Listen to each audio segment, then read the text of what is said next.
mulai dari definisi sabuk hingga perannya dalam reklasifikasi tata surya dan banyak lagi. Ikuti dalam perjalanan ini sementara kita mengungkap rahasia dan lintasan sabuk Kuiper. Item 9. Memahami sabuk Kuiper. Meskipun merupakan wilayah penting dari tata surya kita, banyak orang tidak sepenuhnya menyadari luasnya dan pentingnya sabuk ini. Mari kita jelaskan. Sabuk Kuiper adalah zona berbentuk cakram yang terletak di bagian luar tata surya, membentang dari orbit Neptunus pada 30 SA hingga sekitar 50 SA dari matahari, seperti sabuk asteroid dalam sifatnya, namun dalam skala yang jauh lebih besar, sekitar 20 kali lebih lebar dan 20 hingga 200 kali lebih masif. Sama seperti rekan batunya, sabuk ini terutama terbentuk dari benda-benda kecil, sisa-sisa pembentukan sistem planet. Namun, sementara asteroid sebagian besar terdiri dari batuan dan logam, objek-objek Kuiper terutama terdiri dari zat volatil beku, seperti metana, amonia, dan es air. Wilayah ini menjadi rumah bagi 3 planet Katai yang secara resmi dikatalogkan, Pluto, Haumea, dan Makemake. Beberapa satelit alami, seperti Triton, milik Neptunus, dan Phoebe, milik Saturnus, kemungkinan berasal dari area ini. Dalam berbagai hal, sabuk Kuiper mewakili batas tata surya kita. Adapun objek fisik yang dapat diakses, batas terakhir akan menjadi heliosfer, mempertimbangkan medan magnet atau awan Oort, di mana pengaruh gravitasi matahari berakhir. Dari sudut pandang manapun, sabuk Kuiper merupakan bagian signifikan dari tata surya, baik secara harfiah maupun simbolis. Menariknya, selama bertahun-tahun umat manusia tidak mengetahui apa yang sebenarnya ada di wilayah ruang angkasa ini. Item 8. Penemuan sabuk Kuiper. Untuk benar-benar memahami fenomena ini, kita perlu menyelidiki lebih dalam. Apakah Anda sudah sering mendengar tentang Pluto? Sejak penemuannya pada tahun 1930,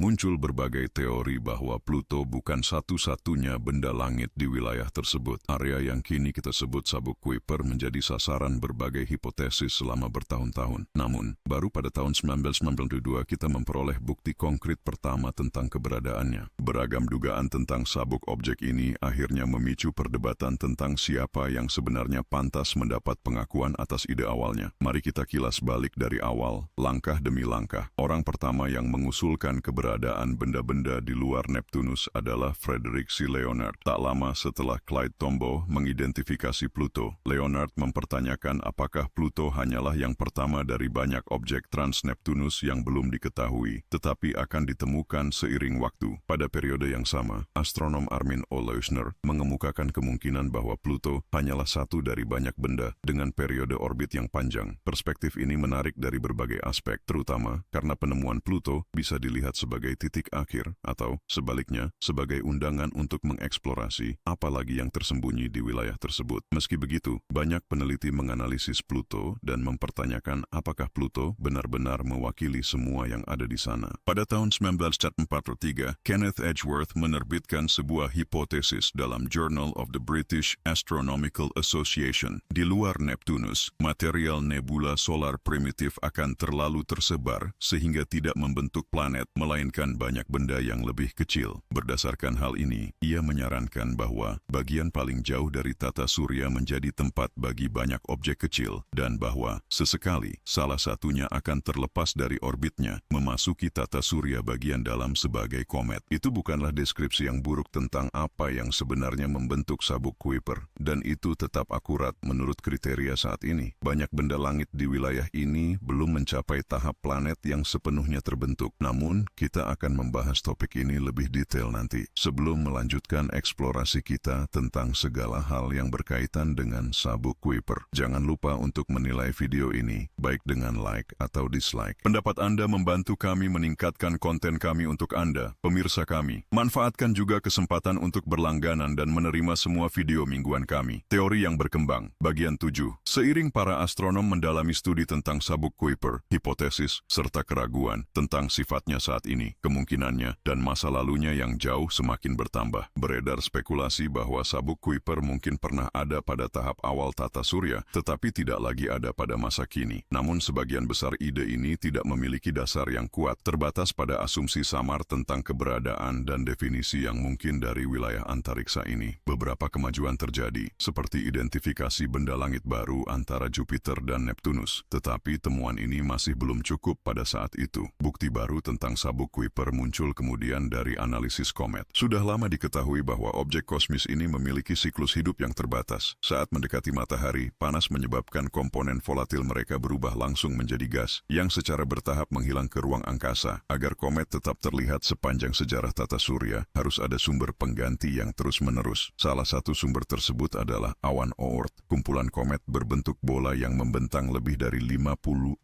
dua dari matahari. Diajukan pertama kali oleh astronom Belanda Jan Oort pada tahun 1990. Wilayah ini dianggap sebagai tempat kelahiran komet berperiode panjang, seperti Hale-Bopp, yang orbitnya bisa memakan waktu ribuan tahun untuk menyelesaikan satu putaran. Mengapa hal ini lebih relevan daripada yang diperkirakan? Tom Quinn dan Scott Tremaine melakukan berbagai simulasi komputer untuk memverifikasi apakah semua komet yang diamati berasal dari awan Oort. Hasilnya menunjukkan bahwa awan tersebut tidak mampu menjelaskan keberadaan semua komet periode pendek, terutama karena komet-komet ini terkonsentrasi dekat dengan bidang tata surya, sementara yang berasal dari awan Oort datang dari arah acak, membentuk sabuk yang menyebar. Seperti yang ditekankan oleh Fernandes, temuan ini memperkuat teori-teori yang sudah ada. Simulasi tersebut sejalan dengan observasi, sebagian karena istilah seperti sabuk Kuiper dan komet sudah tercantum dalam pembukaan makalah Fernandes. Tremaine menamai wilayah hipotetis ini sebagai sabuk Kuiper, tetapi sejarah asalnya masih belum lengkap. Poin ke-6, pengungkapan sebenarnya. Pada tahun 1987, astronom David Jewitt yang saat itu bekerja di MIT semakin penasaran dengan ketiadaan objek yang terlihat di tata surya luar, hal yang mencolok mengingat betapa penuhnya sistem kita dengan benda langit. Namun, ini adalah pembahasan yang sama sekali terpisah. Ia mengajak mahasiswi Jane Lu untuk membantunya mencari sesuatu di luar Pluto. Bagaimanapun, seperti yang dikatakannya sendiri, kalau bukan kita, siapa lagi? Menariknya, mereka menggunakan teknik serupa dengan yang dipakai peneliti lain untuk membuat teori tentang sabuk Kuiper. Perbedaannya terletak pada fakta bahwa teknologi mereka jauh lebih canggih, cepat dalam mendeteksi penemuan, dan memiliki akses ke teleskop yang lebih kuat untuk pengamatan. Setelah 5 tahun meneliti, Jewitt dan Lu mengumumkan pada 30 Agustus 1992 identifikasi kandidat pertama objek sabuk Kuiper, yaitu 1992 QB1. 6 bulan kemudian mereka menemukan objek kedua di wilayah yang sama. Hingga 2018, lebih dari 2.000 benda sabuk Kuiper telah dikatalogkan. Sementara misi luar angkasa semakin mendekati area tersebut, kita akhirnya bisa mengamati dengan lebih jelas bahwa sabuk Kuiper adalah struktur berbentuk cakram dengan dimensi dan karakteristik yang mengesankan. Apa yang ditemukan di sana tidak hanya mengubah pandangan kita tentang tata surya, tetapi juga mendefinisikan kembali klasifikasinya. Poin kelima, planet Katai. Pada tahun 1930, seperti yang disebutkan sebelumnya, Pluto diidentifikasi dan diakui sebagai planet ke-9 dalam sistem kita. Namun, dengan kemajuan teori dan penemuan terkait sabuk Kuiper, muncul pertanyaan apakah Pluto benar-benar sebuah planet atau termasuk dalam kategori lain. Seiring dengan ditemukannya planet-planet Katai lain di sabuk Kuiper, beberapa dengan massa atau volume yang setara, atau bahkan melebihi Pluto dalam hal tertentu, ketidakpastian semakin meningkat. Selain itu, berbeda dengan Merkurius dan Neptunus, benda langit ini tidak menempati wilayah yang terisolasi. Mereka berbagi ruang dengan ribuan objek lain, membentuk konsentrasi kosmik yang padat. Semuanya berubah pada tahun 2006, ketika International Astronomical Union, IAU, setelah puluhan tahun diskusi, memutuskan untuk menetapkan kriteria objektif untuk mendefinisikan sebuah planet, terlepas dari kontroversi atau reaksi negatif yang mungkin muncul. Kemudian, diusulkan 3 syarat mendasar agar sebuah benda dianggap sebagai planet sejati. Setelah menerapkan kriteria ini, ditemukan bahwa objek seperti Pluto, Haumea, Makemake, Eris, dan lainnya tidak memenuhi definisi planet sehingga menciptakan kategori baru, planet Katai. Meskipun klasifikasi ini menjadi sasaran kritik dan penolakan, dengan banyak yang bersikeras bahwa Pluto harus tetap dianggap sebagai planet, realitas ilmiah saat ini jelas. Bagi sebagian besar komunitas astronomi, planet berakhir di Neptunus dan sabuk Kuiper merupakan wilayah yang terpisah. Poin keempat, bulan dan sistem biner. Sebagian besar objek di sabuk Kuiper memiliki satelit alami yang jauh lebih kecil di orbitnya atau membentuk sistem biner. Biner terdiri dari pasangan benda langit dengan dimensi atau massa yang serupa yang berputar mengelilingi pusat gravitasi bersama, terletak di antara keduanya. Dalam beberapa kasus, benda-benda ini bahkan saling bersentuhan, mengambil bentuk yang menyerupai kacang tanah, fenomena yang disebut biner kontak. Pluto, Aris A, Haumea, dan Quar adalah contoh benda-benda pemberontak yang memiliki satelit alami. Data teleskopik menunjukkan bahwa 2014 MU-69, target penerbangan misi New Horizons NASA pada 2019, mungkin merupakan merupakan biner semacam ini. Yang membuat benda-benda sabuk Kuiper ini sangat menarik adalah banyak dari mereka mungkin merupakan sisa-sisa primordial, hampir tidak berubah sejak kemunculan tata surya. Teori-teori tentang pembentukan pasangan ini memerlukan jumlah benda yang jauh lebih besar daripada yang ada di sabuk Kuiper saat ini. Salah satu hipotesis yang dominan menyatakan bahwa biner muncul dari tabrakan lambat antara KBO, di mana kecepatan rendah memungkinkan mereka tetap terikat oleh tarikan gravitasi timbal balik. Pertemuan seperti ini sering terjadi miliaran tahun yang lalu, ketika sebagian besar KBO menempati orbit yang lebih melingkar dan dekat dengan bidang ekliptika. Saat ini, tabrakan semacam itu lebih jarang dan umumnya merusak karena banyak KBO mengikuti lintasan miring atau memanjang, menghasilkan dampak yang lebih keras yang memisahkan mereka. Dalam hal eksplorasi, pelopornya adalah wahana Pioneer 10 milik NASA, yang memasuki wilayah di luar Neptunus pada 1983. Namun, pertemuan pertama dengan benda sabuk Kuiper baru terjadi pada Juli 2015 ketika New Horizons melintasi Pluto dan sistem bulannya. Pada tanggal 1 Januari 2019, pesawat ruang angkasa New Horizons berhasil melakukan penerbangan melintasi OV, mengirimkan informasi yang mengungkapkan bahwa itu adalah biner kontak dengan panjang 32 km dan lebar 16 km.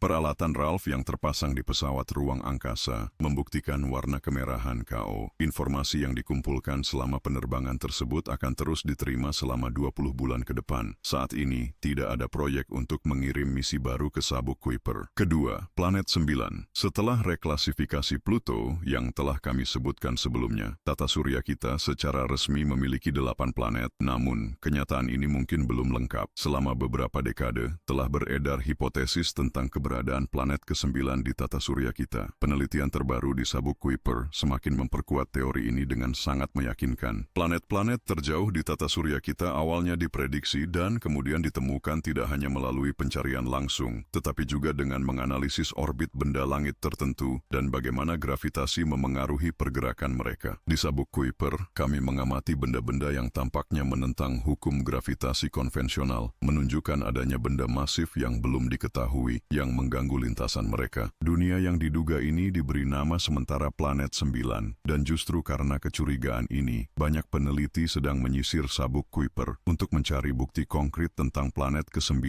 yang sebenarnya ini. Pertama-tama, apa yang akan terjadi pada sabuk Kuiper? Pertanyaan ini mungkin terdengar aneh, tetapi sepenuhnya valid, mengingat berbagai spekulasi tentang kemungkinan tindakan manusia jika kita bisa menjelajahi wilayah yang lebih jauh di tata surya kita, dan akhirnya mencapai area ini. Selain penelitian ilmiah tentang banyak objek yang ada di wilayah tersebut, telah diusulkan ide-ide seperti pertambangan badan batuan yang lebih besar dan bahkan pendirian pangkalan di beberapa planet Katai yang ada di sana. Mengingat luas dan kompleksitas sabuk ini, kemungkinan eksplorasi dan pemanfaatannya tampaknya hampir tidak terbatas. Keraguan besar adalah kapan kita akan mampu mencapai tujuan itu, dan kemajuan teknologi apa yang akan tersedia untuk kita melakukan eksplorasi tersebut. Terima kasih kepada semua atas perhatiannya. Bagaimana pendapat Anda tentang konten ini? Perhatikan sabuk Kuiper dan pentingnya, tidak hanya karena penemuannya sendiri, tetapi juga bagaimana hal itu mengubah pemahaman kita tentang tata surya. Aspek apa dari sabuk ini yang Anda anggap paling menarik? Apakah masih banyak yang harus kita temukan tentang tata surya kita? Bagikan pendapat Anda di komentar. Jangan lupa untuk subscribe channel ini, dan sampai jumpa lagi. Aku